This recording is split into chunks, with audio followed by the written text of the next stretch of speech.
Are the Orcs and Gollum redeemable?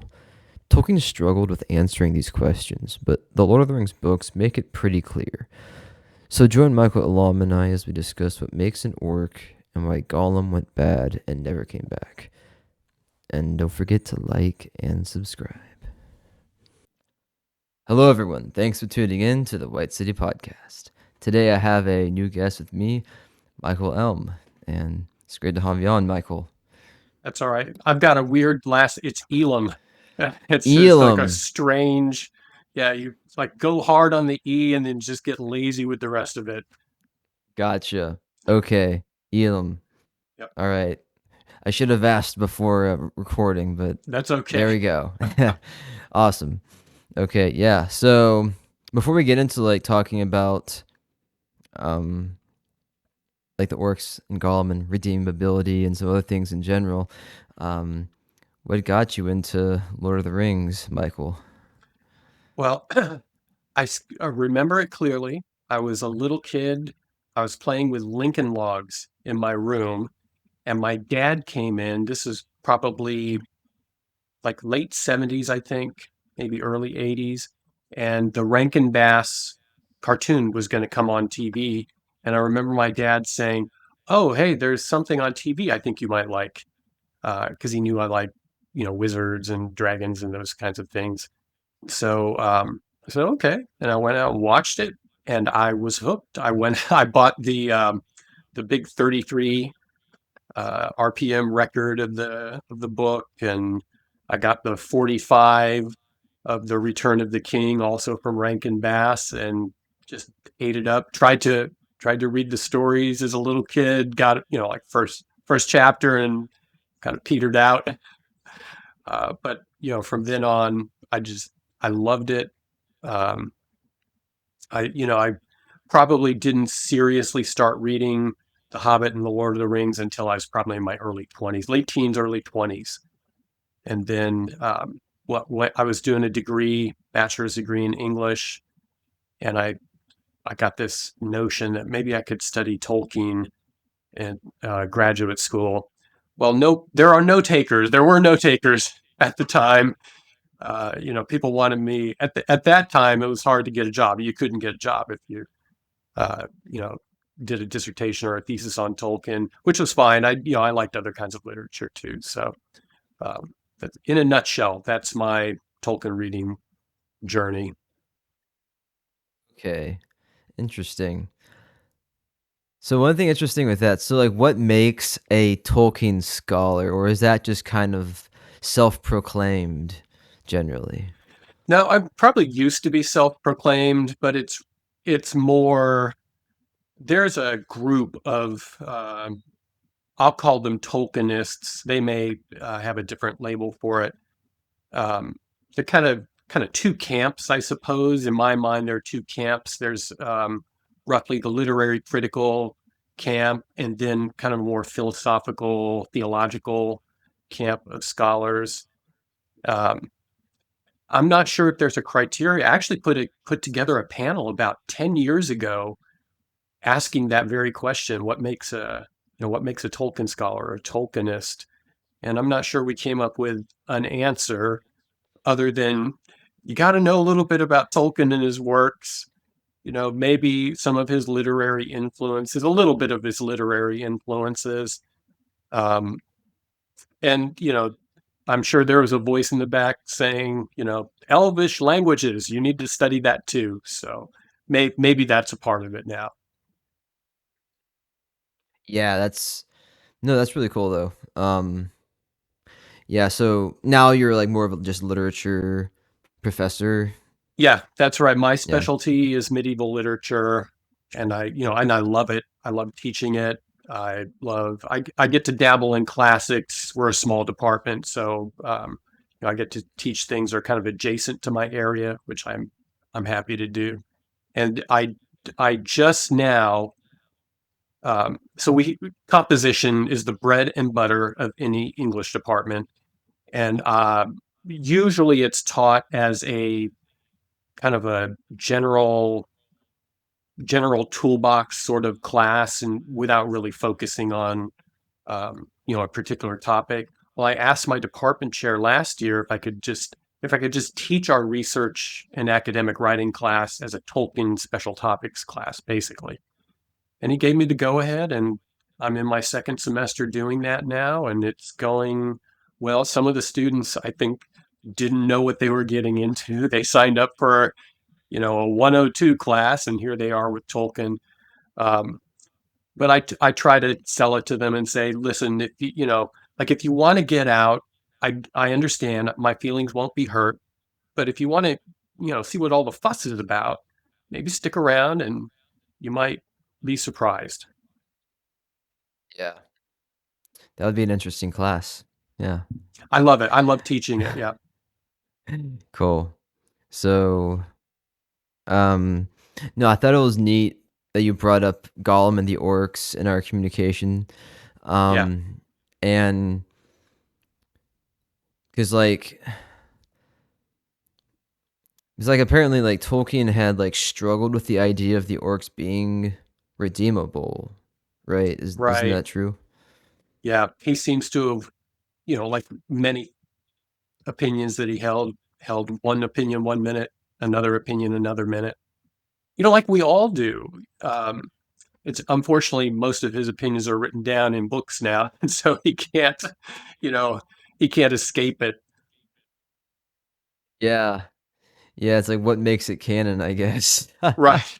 Right. Yeah. Which is interesting.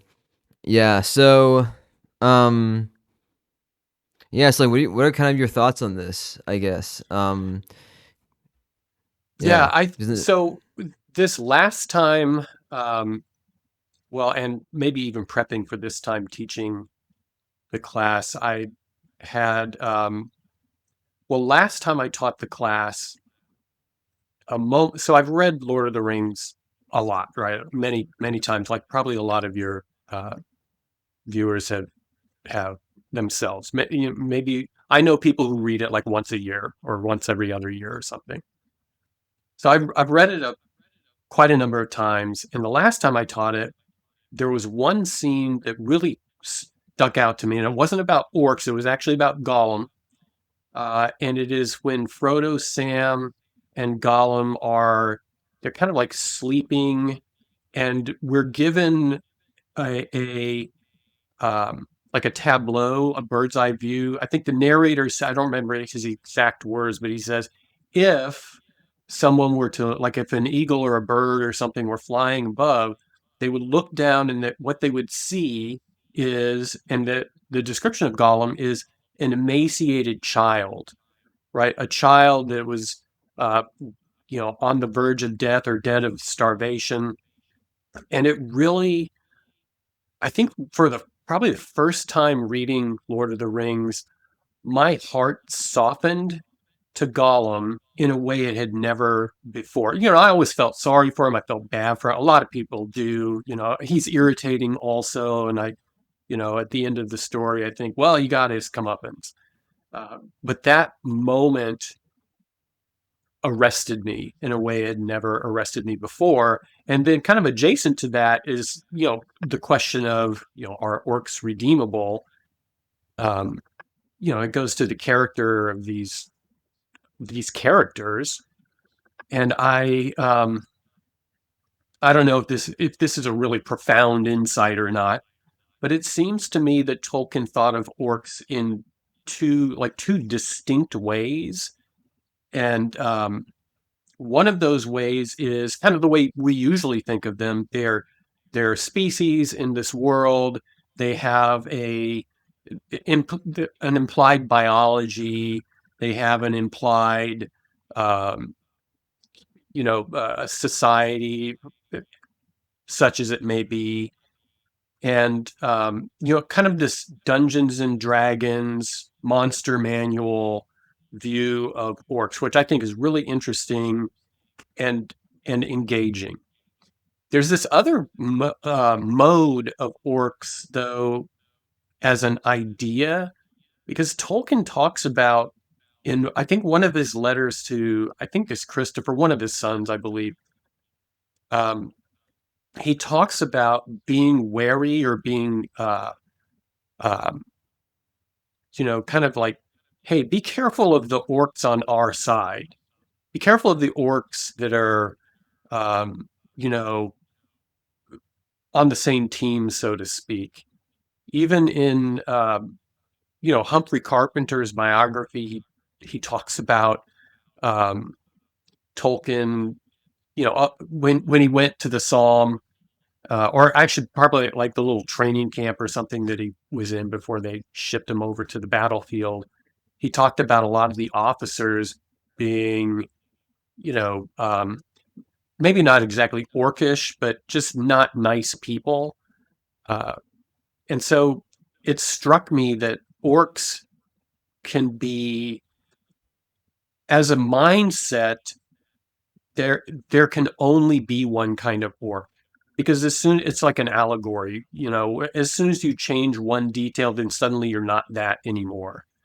And so I think, even though I don't think that Tolkien was writing orcs as an allegory for Lord of the Rings, there is an allegorical component to it, and he uses that in talking about other things. So I wondered now, I'm not sure if I have the answer, but I wonder now if the question of whether or not the orcs are redeemable needs to, like, if we need to add a little qualifier to that. Like, are we talking about orcs, the creatures that live and move and have their being in Middle Earth, or are we talking about orcs, the concept that Tolkien seems to be able to apply to real people in the real world? And if they're real people in the real world, they're fixed. It's a fixed character. The orcs in Middle Earth, I mean, I'm open to. I know that there's a debate. I think that some of my colleagues would even, like, we might fight about this or argue about this. I'm convinced that the orcs, as they're presented in the Lord of the Rings, are, they're kind of, they're bad guys. Really, they're stage villains, I guess, in a manner of speaking. But of course, it's Tolkien, so they're much better than just two-dimensional stage villains. Um, so I'm not convinced that they are redeemable. Once you bring Silmarillion into it, and like the perversion of elves and so on and so forth, that complicates the matter, I think, a little bit, which is why I'm willing to listen to other thoughts about it. But I'm just convinced that in the Lord of the Rings, they're baddies through and through. Yeah. Yeah, I know. It's interesting. A lot of people look at the. I don't know if you ever watched the Rings of Power. Um, I you might be a purist. yeah, I watched Rings of Power. Kind of, I had a roller coaster with Rings of Power. Like, I hated it when I started it. It kind of drew me in, and then I watched the second season. I'm back where I started, where I don't know if I like it really. There are moments that I really like, and there are moments I could do without. Yeah. But it's an interesting thing with the orcs in there, how they're like the orcs have a family, right? And you kind of have you. The idea is to feel some sort of compassion or r- able to relate, I guess, to them. Sure. Um, which I think is kind of interesting. Is like what you're saying is like the orcs, definitely seem to be more just straight up bad guys on the evil side in the books. And yeah, like, cause in there, I guess it's interesting. Cause you're saying that like more in the Silmarillion, it wasn't like outside the Silmarillion, orcs aren't considered like broken elves. Well, I mean, in the Silmarillion, they are elves, that it's implied that they are elves that have been somehow twisted or perverted in some, whether through torture or, it seems like against their will, perhaps. They've been, perverted, which, that brings up another complication. How can somebody be evil if they've been forced into a, certain state of mind? I don't know, how to untangle that question. But to the Rings of Power, that's one of the things in Rings of Power that, like, personally, I found, like, so at the same time, it's interesting as a thought experiment. And then on the other hand, it's kind of, it seems to me like to confuse the issue, like, because it reduces thinking about the orcs to their, like their monster manual uh, appearance, right? Their data, their, you know, um, their biology or their species or whatever. And it doesn't get at it kind of cuts out this other element of orcs that has to do with your disposition, that has to do with your will and your desires. Even in what is it in Lord of the Rings, where is it Gorbag and Shagrat in Cirith Ungol, and I don't remember which orc is with which unit or whatever. Um, One of them, he says that because they found Frodo and he's been abandoned, they're like, that's something that the elves would do. So they have this sense of right and wrong, like, oh, elves would do this wrong thing. But then, like a paragraph later, they tell the story about their poor companion who got, trapped by Shelob, and then they found him, and they're like, we just laughed at him, and we were out of there, so they have, like, yeah, you can identify right and wrong, but your disposition is still malice, right? You don't have, maybe you don't wish active goodwill toward, or bad will rather, toward your companion, but you certainly don't wish good. You don't wish to help, and there's a kind of dismissiveness or apathy about it, which is particularly wicked, I think. And then later on in Lord of the Rings, when Sam and Frodo, I think they overhear a conversation between two trackers that are out looking for them, and they're talking about their hopes and dreams. Like, I wish I wasn't caught up in all of this war stuff. But then what are their hopes and dreams? I think their hopes and dreams are to do highway robbery or, something like that. Like, they're malicious. So yes, they can identify right and wrong. I'm not disputing that. And they have a sense that there are certain things that are wrong to do, and then they can point to it and say, like those people who abandon their friends. But then they just do it. They do that very thing. So in Rings of Power, when this orc family shows up, again, it's interesting. I think it's a, kind of an interesting thought experiment. But when they show up, part of me also thinks, but are they really orcs? Because they don't have the full, um, uh, they're kind of like divorced from this metaphysical component from it. They've been emptied of that. And so, like, all right, maybe there's a soft-hearted guy, orc guy, with a family that he needs to feed, but, like, I don't think that's an orc. And I know, again, somebody would be like, wait a minute, he's an orc on the show, isn't he?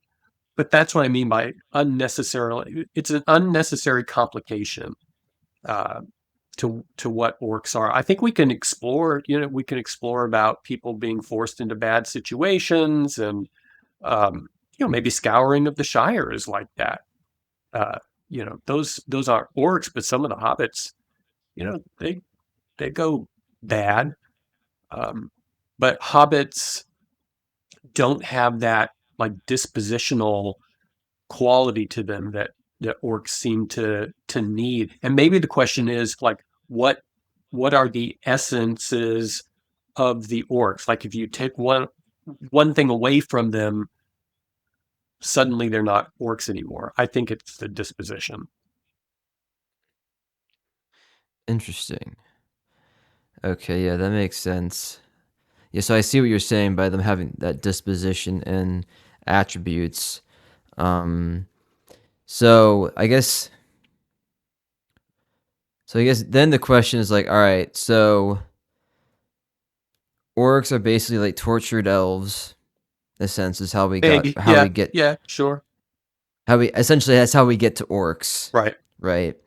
So then, is it just because they're so corrupted that maybe there's no way of like bringing them back? And like some people might say that they're like, I don't know if I would agree with this or not, but Sure. the idea that orcs are like, devils or demons in a sense, where they're like, you know, kind of the idea of like they would never repent or turn. Yeah. Kind of the same thing with Sauron really, Yeah. really, Well, really truly repents, but sure. Sure. I mean, this is where I think it overlaps with Gollum. Maybe there's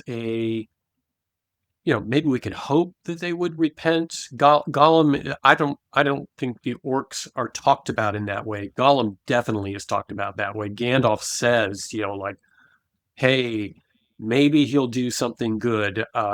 You know, characters pity Gollum, and an object of pity is different from an object of scorn. He's it's not like, oh, you're a miserable thing, and the sooner you die, the better. It's an there's an attitude, bad things have happened to you, and I don't wish for those bad things to continue to happen to you. May there be some sort of relief for you. So that's said of Gollum. I don't remember if it's said of orcs or not, but of course, spoiler alert, Gollum is bad. In the end of at the end of the story, he does a bad thing, and he chooses, he embraces his selfishness. Does he want to be the Dark Lord? I don't know, maybe, but he definitely wants the ring, and he wants to be left alone, and he doesn't want to be bullied around anymore. And there might be like a bit of a parallel there with orcs. Sometimes I think about orcs as, it with the torture part of it, a kind of being or creature or whatever we want to call it, um, that has been so abused that they can no longer function with any kind of helpful moral capacity, right? Maybe they can identify right and wrong, but they've been so beat down or beat up or whatever metaphor we want to use, or maybe literally, that they're just chained somehow to making bad decisions. Maybe there's a possibility of maybe there's hope for that into that kind of a being or creature. But I also think there's more to, again, we have to get beyond just the uh, kind of like the material data about them. I think I can't recall any scene where we're shown the perversion of the elf into the orc, right? It's helpfully off stage. And um, being off stage I think it allows us to, um, it allows us to explore, right? Because we're not locked into certain details. But it also, in maybe widening the view of what orcs are, it also kind of forces us not to keep certain things out. So we can't keep out the possibility that whatever this torture was really broke the will of the individual in a negative way, right? Beyond just despair, because elves can die of despair. Um, but it's beyond just despair. They seem to have persisted. right? They've persisted and survived under this torture, and now have a component of malice to them. They're malicious. They're baddies, and my heart hurts, and I can hear voices right now of people that I know and love who are saying, "But don't you feel compassion for those individuals?" I do. Like I do feel compassion, uh, but that this is it's more than just this poor thing that's been beat up. They seem to have chosen, maybe, and somebody might think that's an unfair term, but have chosen some sort of malice in order to survive, if you will. Maybe there's a better word for it than that. Yeah, that's interesting. It was like I've almost tried to think of like where orcs are like Uruk-hai kind of machines in a sense, where they were like bred or produced to basically for a certain end, and Sure. that's just the way they are. Um, so yeah, but then like, you're also like I also appreciate how you're saying about like the character kind of attribute part to them too, you know. Yeah, I mean that breeding thing too. That's another like another complicating factor.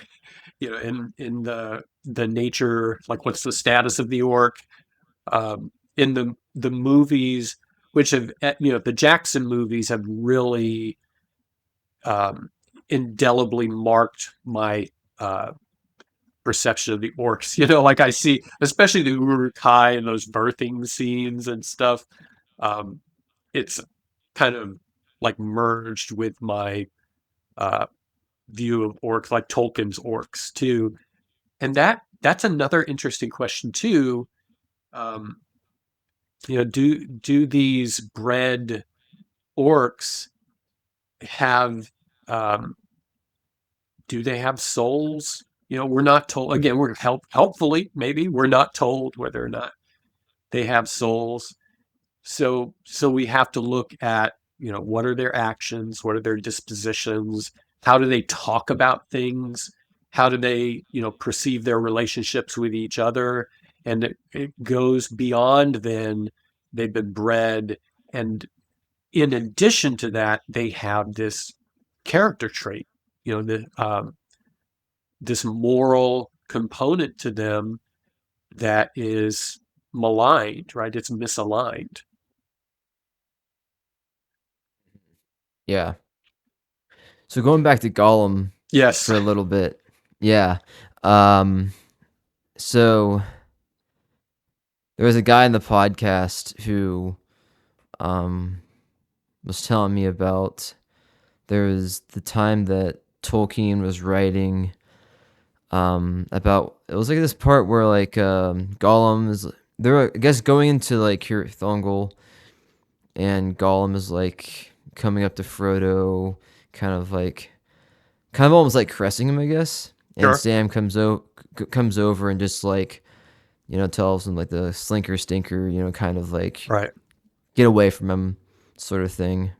I don't exactly remember what he said, but Sure.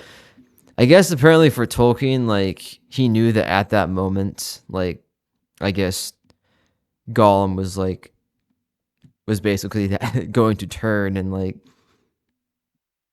be like you're saying, just Right. be evil in Just, the end. I'm a bad Um, guy. Yes. yeah. Yeah. So, and I guess like apparently like he was saying is that like there's even tears like Tolkien like even like cried at that moment, knowing like Yeah. that Maybe. Gollum wouldn't turn back, but um, yeah. So I thought that was interesting. That's yeah. I probably need to go and look at one of the History of Middle Earth volumes to find material about that, or go back through his letters. It wouldn't surprise me, um, if that happened, and that shows, I think, something about um, the relationship between the creator and the sub creator and the character in the story. He even in my mind, it's related, or another example of this would be Build the Pony, where Tolkien, basically against all reason, it's very kind to Build the Pony and allows him to escape from a really bad situation that no pony, should be able to escape from. The ponies in The Hobbit, they had wide open land to run away from a dragon, and they still got eaten. Bill the Pony was right next to this Watcher in the Water. So it's interesting that Tolkien has this, kind of like soft-heartedness toward his creation, and yeah, I mean, it may have been a very profound realization that Gollum was going to be a bad guy, and it wouldn't be the first time Tolkien was figuring out what his characters were. I think one of the famous examples is Faramir when he's, Faramir. I think he tells his son Christopher, like, something along the lines of, "Hey, this guy Faramir just showed up in the story, and I don't know a lot about him, so I need to find out about him." Or, um, even trying to figure out what the journey in the Lord of the Rings is going to be as the hobbits are like wandering around the Shire, kind of probably matching what Tolkien was doing in the writing process, just kind of wandering around trying to figure out where to go. Um, so it's in keeping with his writer's method, and this, I don't know, um, this may be like kind of like prickly or abrasive, but one of the things in literary study, one of the things that we try and, um, I don't think any literary scholar uh, is dismissive of an author's attitude or their feelings toward their characters. We're not dismissive of that. But we also know that the text itself ends up having an existence sometimes in spite of the author. Um, I mean, uh, um, Leaf by Niggle, that's a great example of, somebody who is the artist and very meticulous and controlling of the product, and then realizing, oh, this product has life outside of, to his delight, has life outside of me. And I think that literary scholars, were able to, and you don't even have to be a literary scholar, I think, to do this, but to know that yes, Tolkien can have these feelings, and he can, um, feel this tension or agony about his characters, and yet, um, the character is who he is at the end of the day. Was he ever redeemable? I don't know. That sounds like, a discussion between the determinists and uh, the what's the other side of Yes. the determinists? The gracists. Yeah, well, yeah, like determinists and free will, There I you guess you go. could say. Yeah. Yeah. Well, that actually comes to like another question I was thinking is like maybe you were touching on it, but what is the redemption like? What is that who does that like I guess left to, you know? Yeah. Is that would characters well, I think, it's like people might say, oh, is that left to a Luvatar or is that left to the individual? Yeah. I Yeah. mean, the glib answer is, well, it's left to Tolkien, right? But really, no. Uh, that's a good question. Who is it left to? I I think, um, yeah, I mean, I think it would be a Luvatar who, ambiguously, but also clearly in the Ainu Lindale, says, "Hey, you all had your little song here. I gave you a theme. You sang your song. You, Melkor, you sang your own song, and then you were able to do whatever you wanted. You could stay within the bounds of the theme, maybe introduce variations on the theme or oppose the theme like metalcore does, and then I'm just going to achieve what I'm going to achieve. And I sympathize with people who think that's not fair, right? That's not fair play on the part of the of a Luvatar or or God, right? If you believe, I'm a Christian man, so I happen to believe in God. Um, some people might say, well, that's not fair. Uh, and I sympathize with that. I really do. Yeah, maybe it's not fair, but it's also helpfully ambiguous. It's helpfully shrouded in mystery. I'm not sure it would be, like if we knew all of the mechanics or whatever of determinism versus free will or determinism and free will, if we want to get really geeky about it. Um, I'm not sure knowing how all of that stuff works would be, um, would it be always helpful? I think, for the orcs, they'd be like, well, now I know how it works and I'm going to go mug a guy. They'd just still be malicious. And yeah, I don't know. Yeah, yeah. No, I got you. I see what you're saying. Yeah, it's like just like redeemability and in general is just like interesting to think about, and Yeah. because like you have a lot of evil characters in Lord of the Rings that you know, I mean, you have like bad guys, guys who are kind of in the gray area, and the guys who are good. Mhm. Um, but I guess you have somebody like Boromir, right, who tries to take the ring, but in the end, he sacrifices his life. He tries to protect the hobbits, and he kind of redeems himself. Um, but I feel like there are like characters a lot of the time when they go bad, they just go bad, and there's like no going back. Right. Like Um, Saruman, right? right, yeah, Yes, I was good, but now I'm bad.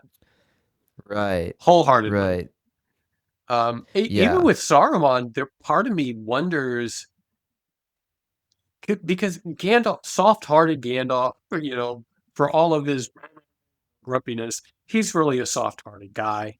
Um, I think it's soft-hearted Gandalf who um, maybe gives. I think Saruman is offered something like pity or mercy a couple of times. I think once by Frodo, maybe. I mean, something you'd think after reading Lord of the Rings so many times, I would know exactly, but I still, I've got to read other things too. But I think he's offered um, pity a couple of times for his good, and he just refuses it because he's locked into like he's embraced this disposition. Um, you know, it's sad. I think it's actually kind of sad that characters are that way, but it's also it's true to life. It doesn't matter. I think it doesn't matter what your ideological stances are. You can identify somebody as like that person. I think is reprobate. Like they don't want to be good. They don't want to embrace the ideals that I know are good, or whatever that may be. We can all identify that. So, I mean, it's true to reality, and maybe being sad over it is a proper reaction. I'm not sure being angry about it helps. And I have been angry about stuff like that, like, oh, that's not fair. God's not playing fair, or Luvatar's not playing fair. I've been angry about those sorts of things. But that is even less helpful than I think being sad about it. Um, for that's a whole other conversation to have. But, we can still not be we can be displeased that some characters embrace madness. right, yeah. No, I agree on that too. I'm a Christian also. Yeah, yeah, So yeah. yeah, I definitely I mean, it's definitely like, yeah, it's tough to sometimes see like the kind of hurts of the world, I guess you can say, and see how like God could let those things happen. Yeah. Um, but I think that I think Tolkien's worldview can be though like along those same lines. And maybe he's trying to show that in his works as well. But Yeah, and yeah, I think that Tolkien, um, I I believe, and I don't know if I have any proof of this. I mean, there may be evidence I could gather, but I do believe that Tolkien thought that there were opportunities. Like Gollum is ultimately an evil character. Could he have been redeemed? Yeah, I think so. I think he could have been redeemed. He just didn't uh, embrace that. There's when Gandalf in the Silmarillion, his he I think his name is Olorin, Olorin. Olorin. He is in. I think he learns from either Yavanna or one of the kind of like angelic beings. Um, he learns pity, right? It's a line in the Silmarillion. There he learned pity. And Gandalf, I think, is the expression of Tolkien's desire that even the reprobate would be saved, right? That even the person who just rejects the good and insists on their selfish ways, that even they, it's right to want them to be saved, right? It's right to want Gollum to be redeemed. It's he's actually successful with Pippin, although Pippin may never have, like transgressed like Gollum transgressed. But Pippin, he's a disaster to have around. He's um, he thinks he's the most intelligent guy uh, in the of the hobbits. He's sneaking the Palantir out, and then Gandalf basically like rescues him from himself, takes him to Minas Tirith, and there in Minas Tirith, Pippin learns something like self-control, um, bravery. Even I know he's scared. It's hard to resist the Nazgul, and their kind of psychic fear. But he becomes something that he wasn't before. I think he's redeemed. Again, maybe that's not the best example because he wasn't like a miserable bastard, beforehand. Um, uh, there, there's another place too where um, Bilbo, and this is hard to see, by the way. In The Hobbit, I think that Bilbo at at about the time they arrive at Lake Town, or maybe when they're escaping from the dungeons of Thranduil, the Elven King, I think that Bilbo actually gives in to pride, and in fact, I do see the encounters with Smaug as being encounters with, I mean, literally he's encountering the dragon, but metaphorically he's encountering pride, and he's encountering his own pride. He even has a confession moment where he says, I shouldn't have pressed too far. Like I went a bridge too far. And that kind of contrasts with an earlier statement of like, oh, woe is me, I've got to do everything. So Bilbo even goes through this redemption arc where you realize, um, you know, possibly everybody's teetering on the edge of not being redeemed, or falling into some sort of bad way, despair, pride. We can list off a bunch of sins, gluttony.